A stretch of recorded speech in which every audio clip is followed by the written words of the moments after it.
Brother, we're talking about being able to satisfy the person that you love. If you're experiencing performance anxiety and erection problems, then it's normal for us to have this thought: what if I can't satisfy the person that I love? Because you're with someone that you care about, whether you've been in a relationship for a while or you're seeing this person, you want to be able to give them pleasure. You want things to be how they used to be. So it makes sense that we ask that question. Though, at the same time, I want to say this keeps us stuck. This is what I call an impossible question or impossible thought. What if I can't satisfy the person I love? We can't go anywhere with that. There's no yes or no answer to it. It keeps us stuck. And it feels like there's this doom and terror, like this weight coming down onto us when we think about that question. What if I can't satisfy the person I love? So what do we do about that? I'm going to share 2 tips and 2 powerful frames of thinking that's important when we're asking ourselves these kind of questions. The first is realizing that satisfaction for our partner is not just sexual. It's not just sexual. And you know that instinctively, I know that, but putting it into practice is a different game.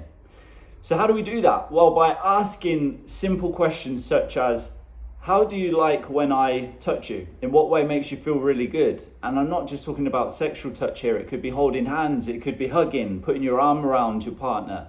What makes them feel loved when you do it? The ways that you touch them.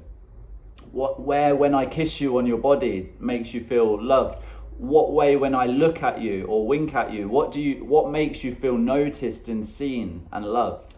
So this is really important. We often don't ask these questions at all in relationships. We just assume what the other person likes. Often we assume it's the same as what we like when it's not. So by asking this information and asking for their answer and giving them some time if they need to think about it, this is a ninja move. This is really powerful to be able to take satisfaction to the next level. And for the person that you love to feel seen and witnessed. Okay, second tip is reassurance. This is an important part.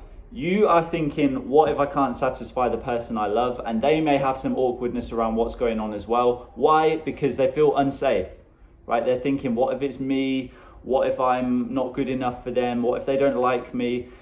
And you do like them is not assuming that you do like them, right? Assuming that you do like them, it's not that. So offering them reassurance, but in a particular way. I'm not talking about reassurance as in, what can I do for you? Is everything okay? Please let me know if everything's all right, if I can do anything. I'm not talking about that kind of reassurance. I'm talking about letting them know I don't have all of the answers for this, but I want to get this sorted. I'm committed to you. I love you. I want to get this sorted, and here's what I'm doing about it. Offering that kind of reassurance shows that you're taking action. You're not just talking or wallowing in our own self-pity about it. It shows that we're taking action and getting something done, which gives them a feeling of calm and safety. All right, so what is that thing? What's the action that we take? Now, if you're ready to get the right tools and strategies to get this sorted so that you can feel normal again and satisfy the person that you love, then below I have put the link to the performance anxiety quiz. This is 10 yes or no questions that you ask yourself. It's free. It will take you less than 2 minutes to complete. And I will then show you your personal score and give you your personal report so that you can see what we need to do to get this sorted so that you can feel normal again. If that sounds good to you, then head below in the comments, click on the performance anxiety quiz. That link will take you straight to the page where you can answer the first question, and I will see you there.